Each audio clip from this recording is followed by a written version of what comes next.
Assalamualaikum warahmatullahi wabarakatuh. Salam sejahtera untuk kita semua, teman-teman. Ini kita sudah masuk ke pertemuan ke-10 ya pada tanggal 29 Mei 2024 ya. Kita akan masuk ke pertemuan ke-10 hari Rabu 29 Mei 2024 dan saya rekam melalui YouTube kita GPS Network. Nanti kawan-kawan mohon disimak kembali ya uh, pembelajaran ini. Ya, oke. Okay. Nanti teman-teman lihat saya di kamera kedua, ya, kamera kedua. Saya share kepada Anda, teman-teman, ya. Oke, saya share, teman. Oke, nostalgia mohon di mute, nostalgia. Oke ya. Iya, oke teman-teman. Kita sudah masuk pertemuan ke-10 ya, bisnis internasional. Oke. Maaf agak saya ini ya. Ya, bisnis internasional pertemuan ke-10 ya. Setelah UTS nanti mohon teman-teman mohon wajib untuk absensi ya, on kamera ya agar terlihat dengan jelas di sekretariat PAK. Ya, bisnis internasional kita hari ini adalah desain organisasi bisnis internasional Rabu 29 Mei 2024 ya. Harap perhatikan untuk kerjakan tugas studi kasus kelima, studi kelompok presentasi dalam mata kuliah bisnis internasional. Ya, mari kita mulai kita simak teman-teman ya. Nanti setelah ini saya kirimkan materi kuliahnya kepada Anda. Ya, tentunya teman-teman akan bertanya apa sih pengertian desain organisasi dalam bisnis internasional? Desain organisasi atau struktur organisasi adalah berbicara pola keseluruhan komponen struktural dan konfigurasi yang digunakan bagaimana kita mengelola organisasi manajemen atau organisasi perusahaan secara keseluruhan. Tentunya desain yang tepat untuk setiap organisasi diberikan tergantung pada ukuran perusahaan, strategi, teknologi, dan lingkungan, serta budaya negara yang dimana nanti perusahaan Anda akan beroperasi. Ya. Tentunya kawan-kawan, melalui desain organisasi perusahaan, penting untuk melakukan 4 hal. Ya. Mohon diperhatikan, pertama adalah Anda sebagai pimpinan harus bisa mengalokasikan sumber daya organisasi. Ini penting sekali ya. Bagaimana Anda harus memanage sumber daya organisasi. Ya. Lalu kedua, pimpinan menetapkan tugas karyawan. Artinya Anda harus bisa ya memberikan job desk kepada karyawan Anda atau pegawai Anda dengan baik ya. Tentunya Anda sebagai pimpinan harus memberikan contoh kawan-kawan ya. Contoh kepada pimpinan ya. Secara misalnya profesional, tepat waktu ya, memperhatikan karyawan Anda, ini sangat penting ya. Lalu ketiga, Anda sebagai pimpinan harus bisa bagaimana memberitahu para karyawan tentang aturan dan prosedur yang berlaku di perusahaan dan harapan perusahaan terhadap kinerja karyawan. Tentunya harapan perusahaan, kalau perusahaan sukses atau perusahaan berhasil, tentunya akan mendatangkan profit. Ya, profit keuntungan bagi perusahaan. Keuntungan perusahaan juga bermanfaat juga nanti bagi karyawan dan kesejahteraan bagi karyawan itu sendiri. Ya, itu sangat penting sekali. Ya. Lalu berikutnya keempat, Anda sebagai pimpinan harus bisa mengumpulkan, mengirimkan informasi diperlukan bagaimana memecahkan masalah. Ya, bukan menambah-nambah masalah. Ya, Anda sebagai manajer harus bisa memecahkan masalah, lalu membuat keputusan dan mengendalikan organisasi yang efektif. Ya, nah tugas terakhir ini yang keempat sangat penting. Ya, Anda sebagai pimpinan, apalagi kalau perusahaan multinasional yang besar, yang harus mengelola sejumlah informasi antar kantor pusat perusahaan dengan cabang-cabang lainnya dan berbagai anak perusahaan dan staf yang menyebar di seluruh dunia. Ya, nanti kita lihat contohnya apa ya. Contoh perusahaan yang berhasil ya.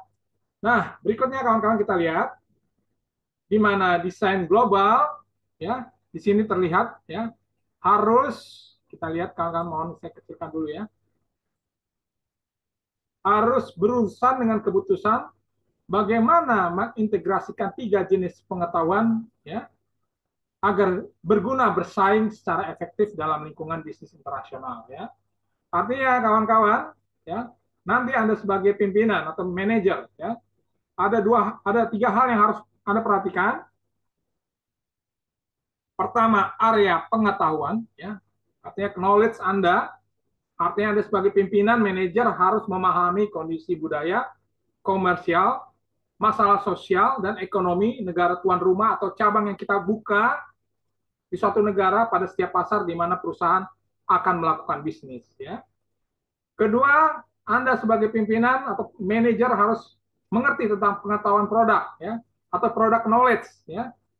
Bagaimana Anda harus memahami faktor-faktor seperti tren teknologi, ya, atau tuntutan kebutuhan pelanggan, ya, dan persaingan yang mempengaruhi perusahaan dalam memproduksi dan menjual produknya. Ini sangat penting, kawan-kawan. Ya.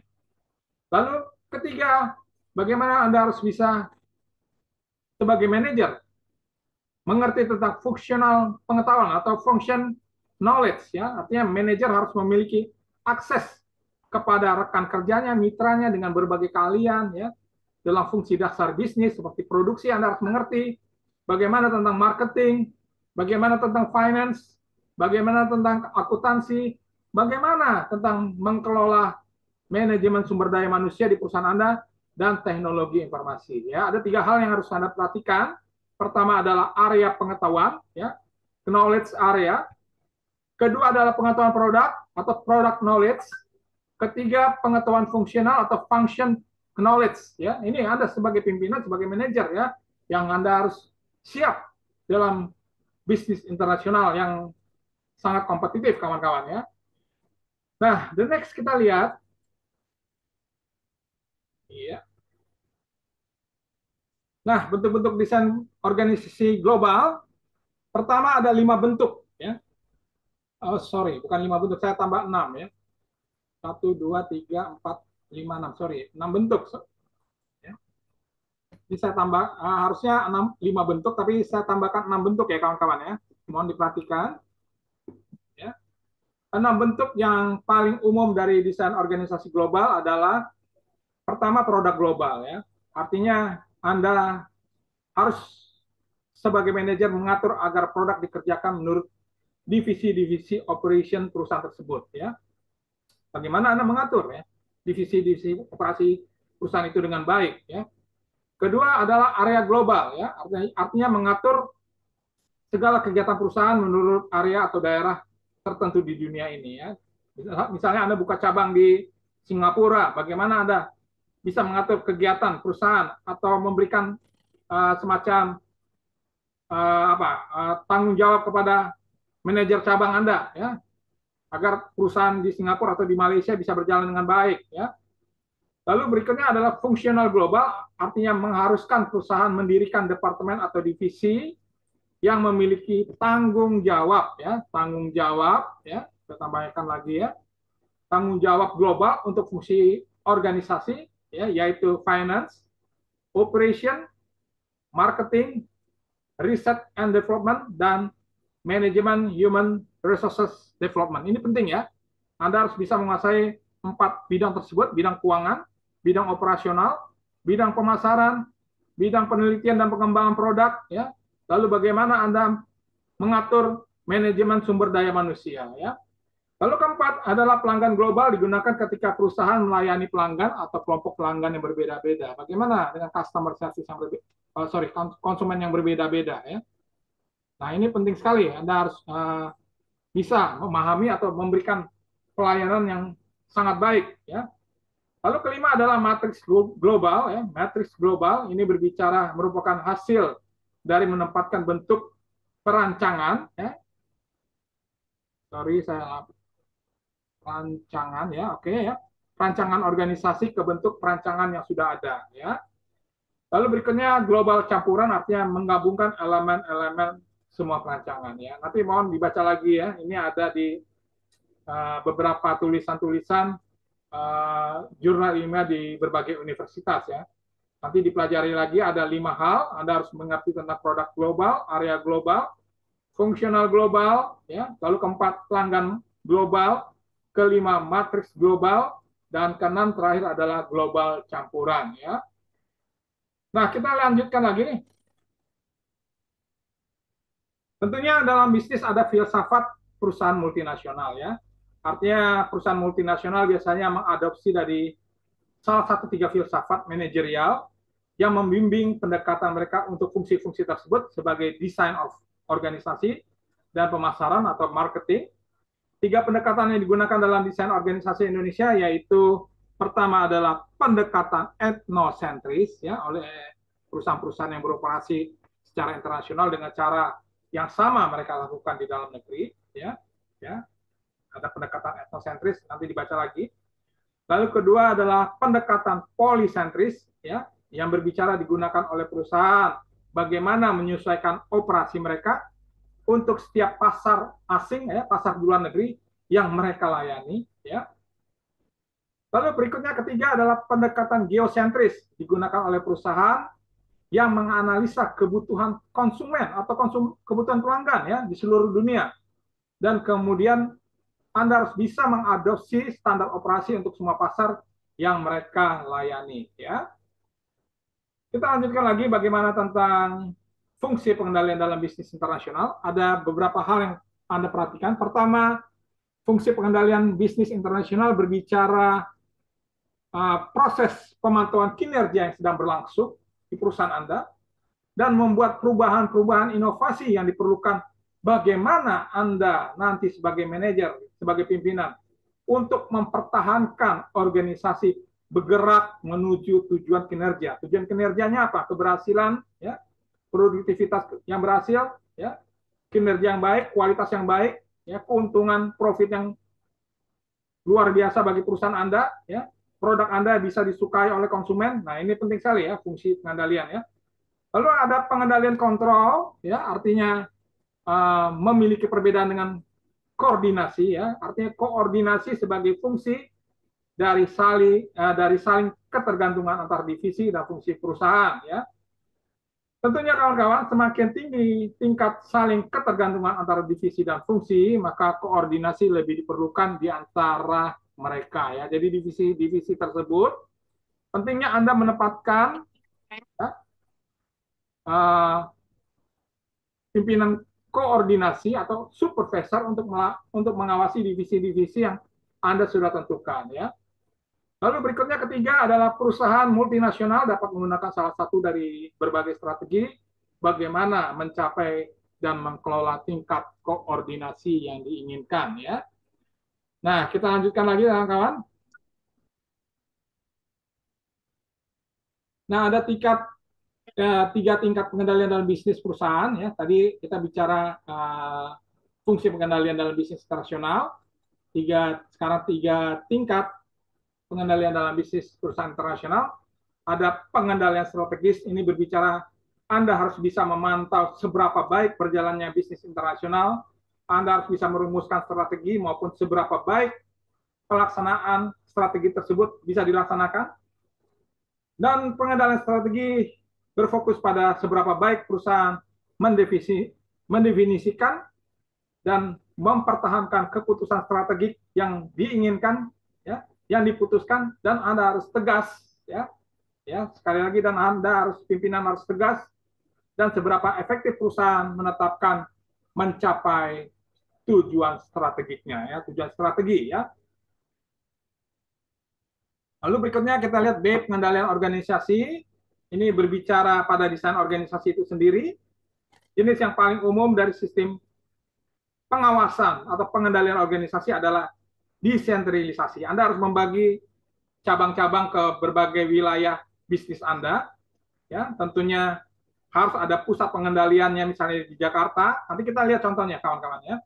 Menggunakan sistem ini perusahaan pertama harus dapat identifikasi pusat ya, tanggung jawab yang mendasar dalam organisasi ya, penting ya, Anda harus bisa mengidentifikasi pusat dengan tanggung jawab yang mendasar dalam organisasi. Tentu unit bisnis strategi harus bisa digambarkan atau didefinisikan sebagai pusat tanggung jawab ya. Bicara lagi tentang tanggung jawab ya, seperti wilayah geografis atau kelompok produk ya. Setelah pusat pengendalian diidentifikasi, perusahaan kemudian mengevaluasi setiap berdasarkan seberapa efektif memenuhi tujuan strategiknya ya. Lalu berikutnya ketiga adalah berbicara tentang pengendalian operasional yang berfokus secara khusus ya pada operasi dan sistem dalam perusahaan Anda, dan Anda harus bisa mengawasi anak perusahaan Anda, cabang-cabangnya ya, dan unit operasinya, divisi-divisinya, sehingga perusahaan juga mungkin memerlukan sistem pengendalian operasi untuk setiap kegiatan atau fasilitas manufaktur industri, pusat distribusi pengiriman barang, dan juga pengawasan juga dalam pusat administrasi pencatatan ya, dalam manajerial perkantoran, kawan-kawan ya.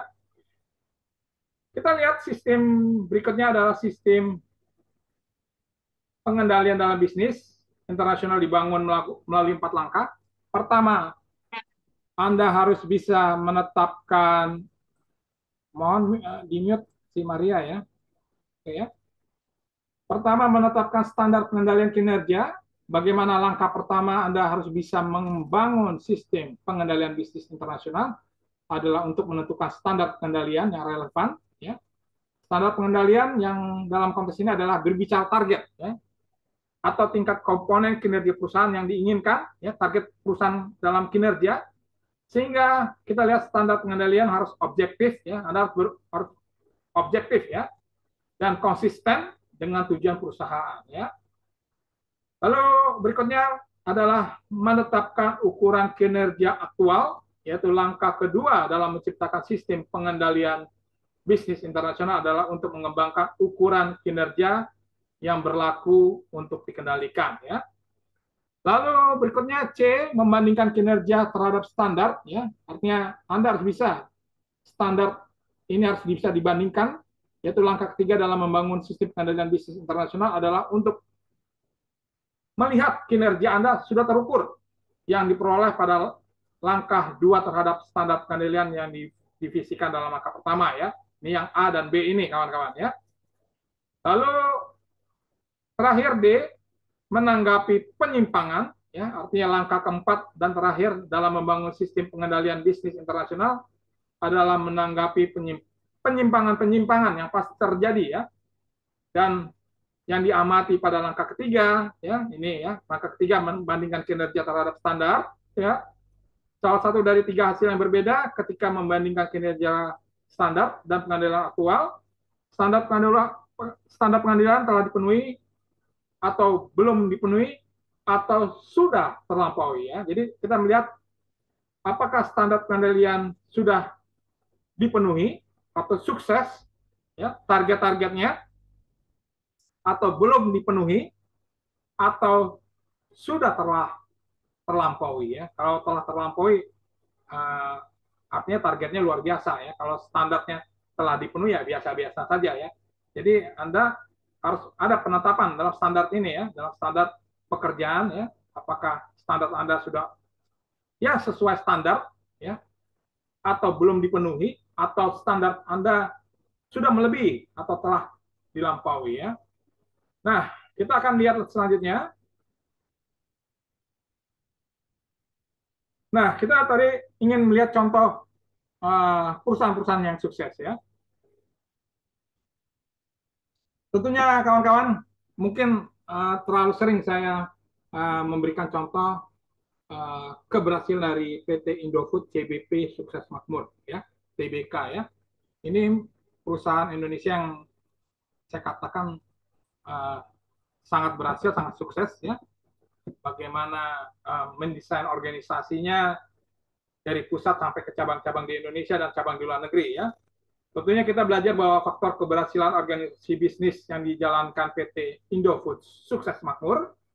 Pertama, kita mempelajari bahwa manajemen organisasi pusat dan cabang terpadu, ya, lewat jaringan terintegrasi di seluruh Indonesia dan luar negeri dengan baik, ya. Saya tambahkan lagi, ya. Dan tugas dilaksanakan, ya, dilaksanakan sempurna, ya. Tentunya ini penting sekali, kawan-kawan, ya. Lalu peningkatan kualitas dan menjaga mutu produk, kawan-kawan, ini penting sekali, ya. Dan manajemen perusahaan, ya.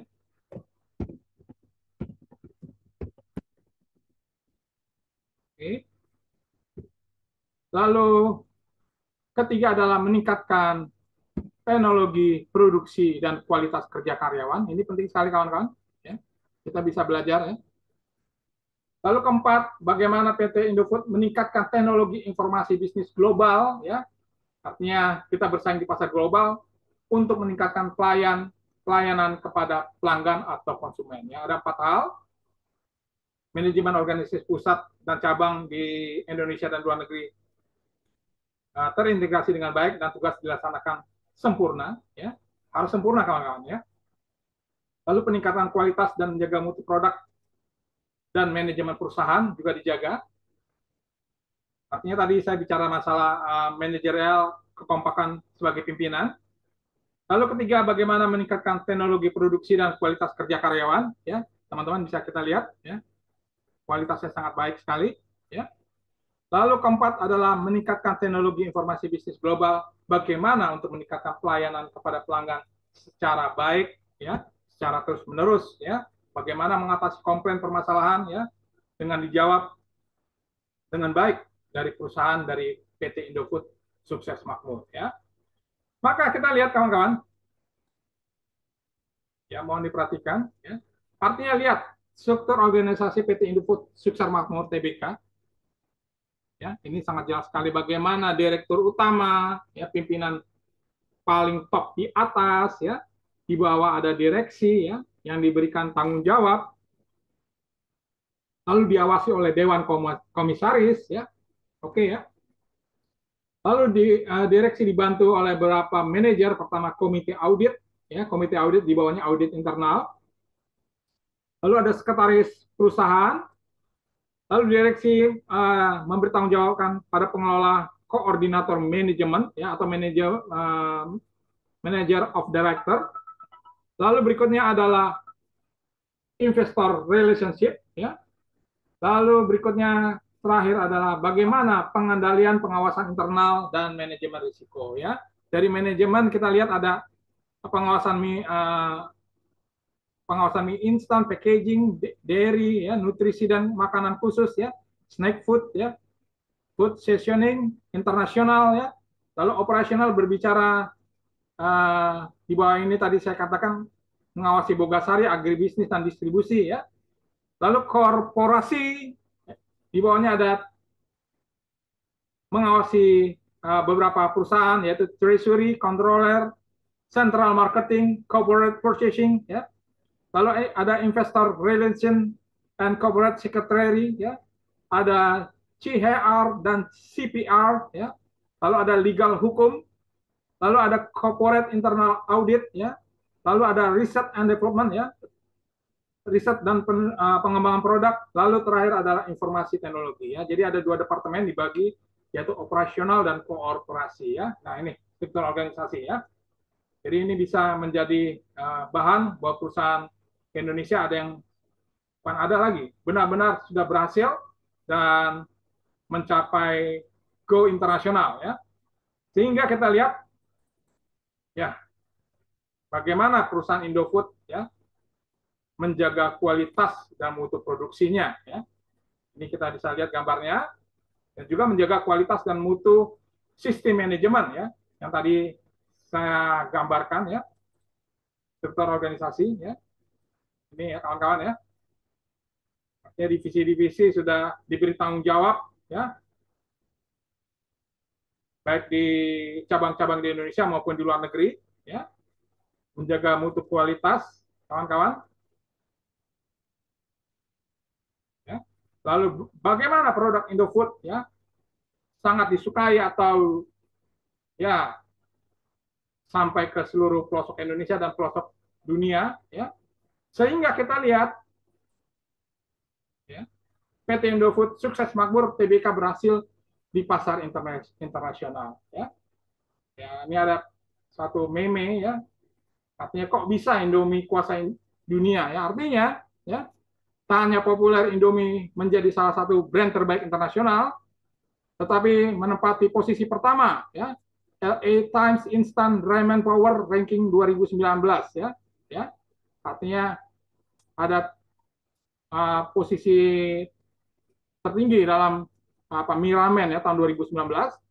Lalu di sini ada peringkat ke-7, ya, produk global yang paling sering dibeli menurut brand Footprint Kantar 2021, ya, belum lama, ya. Lalu berikutnya dinilai sebagai mie instan terenak menurut New York Magazine ya 2021 ya, menurut majalah New York Magazine 2021 ya. Lalu hasil kelihatannya apa ya dalam strategi marketing kita perhatikan bagaimana Indofood membangun brand dengan utamakan ekspor ke negara tenaga kerja Indonesia terbanyak ya di Hong Kong, di Filipina, di Eropa ya, di negara Uni Emirat Arab ya, dan negara-negara yang di mana tenaga kerja Indonesia banyak di sana ya, sehingga memberikan influence pengaruh kepada masyarakat di negara tersebut ya. Lalu berikutnya strateginya kedua adalah tidak ragu-ragu membuka pabrik dan fasilitas distribusi produk di luar negeri ya. Ini kita belajar ya. Lalu ketiga adalah mudah diakses konsumen sehingga bisa membuat warung Indomie di luar negeri. Luar biasa ya. Artinya ada orang Indonesia membuka warung Indomie di luar negeri atau orang asing atau orang Eropa ya atau orang luar negeri yang membuka Indomie di luar negeri ya.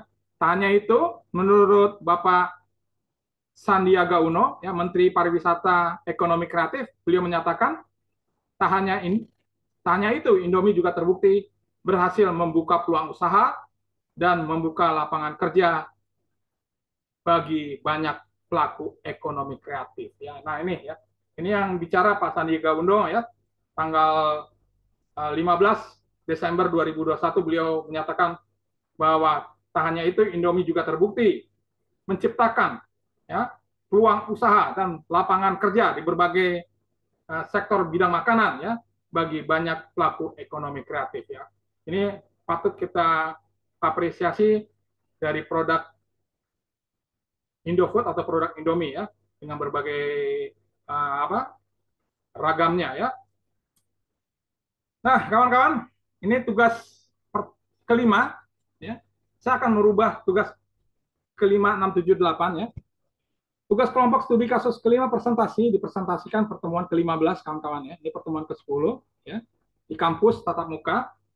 Ya, kelompok 1 adalah Sikra Nisa dan Nostalgia Simamarta ya tentang tema keberhasilan perdagangan negara China dalam persaingan bisnis internasional ya. Oke. Kelompok 2 adalah Valentinus dan Maria. Temanya keberhasilan Jepang sebagai negara industri dalam menguasai bisnis perdagangan industri teknologi. Ya. Kelompok ketiga, Orlando dan Rendra J. Johannes Baptista. Temanya adalah keberhasilan Indonesia dalam perdagangan surplus ekspor dan kuat ekonomi sehingga dapat keluar dari situasi wabah epidemi COVID-19. Ya. Jadi ini tugas presentasi. Mohon Anda hadir ke pertemuan kelima. Ya. Kelompoknya sudah saya bagi-bagikan. Oke. Lalu berikutnya presentasi diadakan pada pertemuan ke-15 tatap muka ya. Lalu nanti ada minggu tenang, lalu pertemuan ke-16 kita ujian akhir semester. Buat minimal slide 15 ya, 15 saja ya. Kalau Anda mau bikin lebih silakan.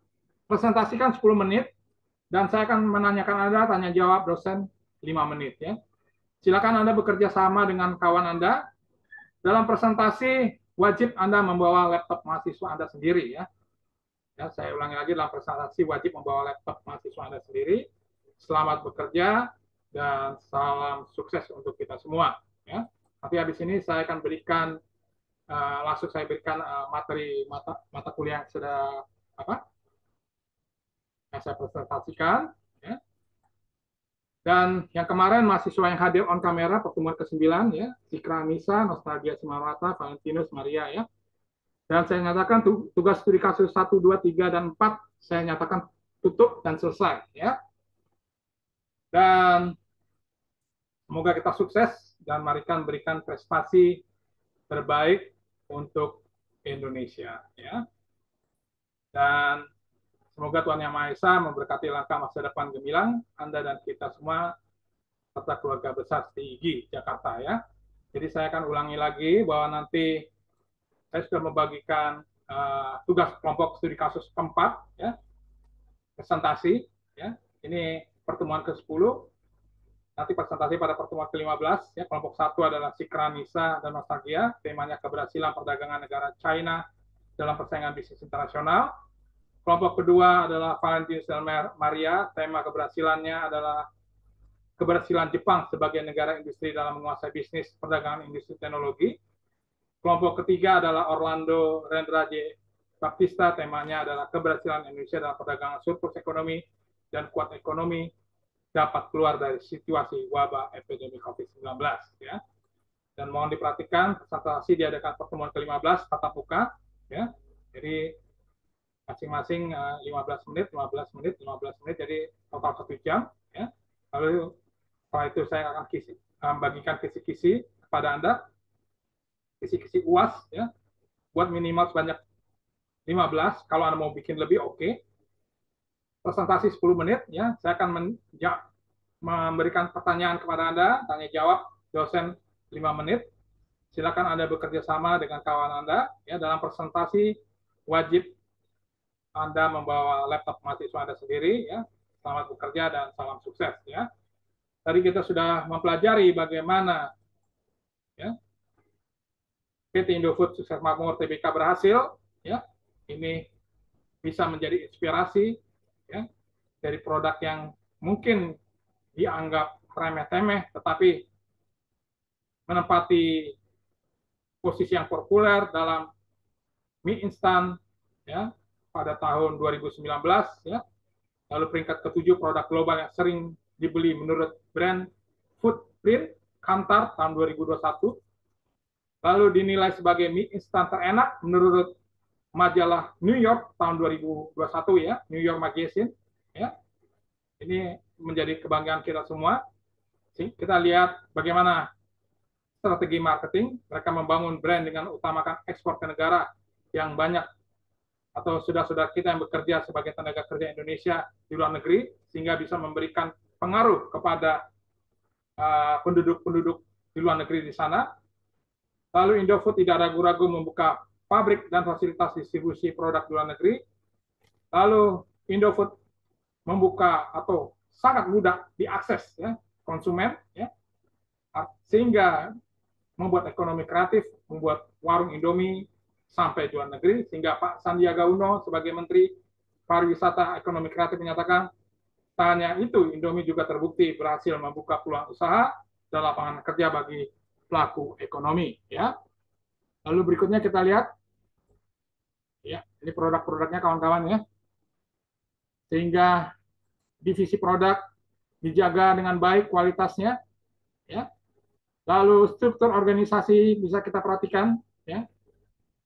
Oke. Nanti teman-teman tolong dibaca lagi bagaimana kita belajar melihat kesuksesan dari Indofood, ya teman-teman. Lalu berikutnya pengendalian bisnis rasional dibangun 4 langkah dasar, ya. Ini sudah dijalankan oleh Indofood, ya. Lalu berikutnya teman-teman, bagaimana 3 tingkat pengendalian dalam bisnis perusahaan internasional, ya. Artinya ada pengendalian strategis, pengendalian organisasional secara luas, lalu pengendalian operasional, ya, supaya tidak terjadi kebocoran-kebocoran, ya. Lalu pentingnya Anda sebagai pimpinan melakukan fungsi pengendalian dalam bisnis internasional, ya. Ada fungsi pengendalian, ada pengawasan, ya. Lalu perusahaan ketiga adalah perusahaan multinasional dapat menggunakan salah satu dari berbagai strategi bagaimana mencapai mengelola tingkat koordinasi yang diinginkan, ya. Artinya koordinasi itu harus fleksibel, ya. Artinya fleksibel tapi tegas, ya, sehingga tujuan keberhasilan perusahaan bisa tercapai, ya. Lalu berikutnya filsafat perusahaan multinasional, bisa kita lihat teman-teman, ya. Oke. Ada pendekatan etnosentris, pendekatan polisentris, dan pendekatan geosentris, ya. Lalu berikutnya bentuk-bentuk desain organisasi global, ya, artinya Anda harus bisa bagaimana Anda sebagai pimpinan mengatur produk global, bagaimana Anda harus mengerti tentang area global, bagaimana Anda harus mengerti fungsional global sebagai manajer, ya. Anda juga harus bisa melihat bagaimana pelanggan global yang merupakan target perusahaan, ya, harus kita layani, ya. Kelima adalah matriks global, ya. Lalu keenam adalah global campuran ya. Nah, berikutnya kita lihat ya fungsi pengendalian ya. Oke,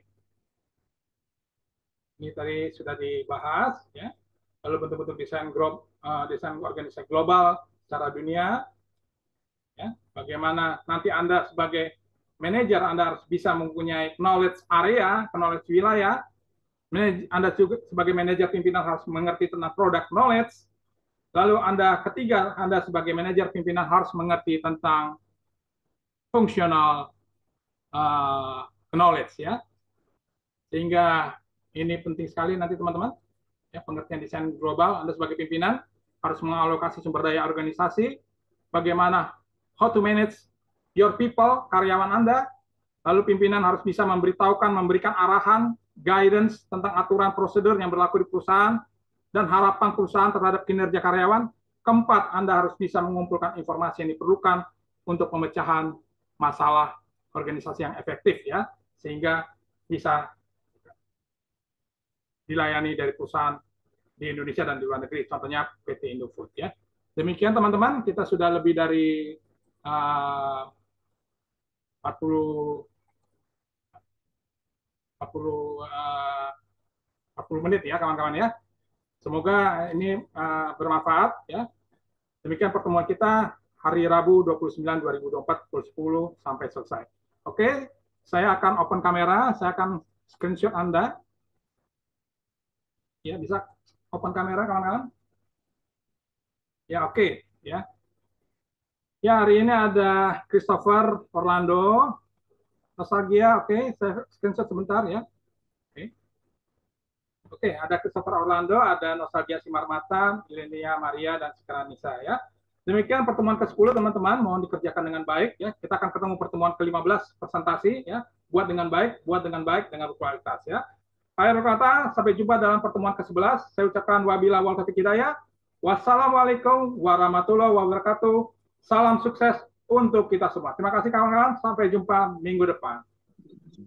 Banyak Pak, selamat pagi. Selamat pagi, sukses selalu Sikra, sukses semuanya. Iya Pak.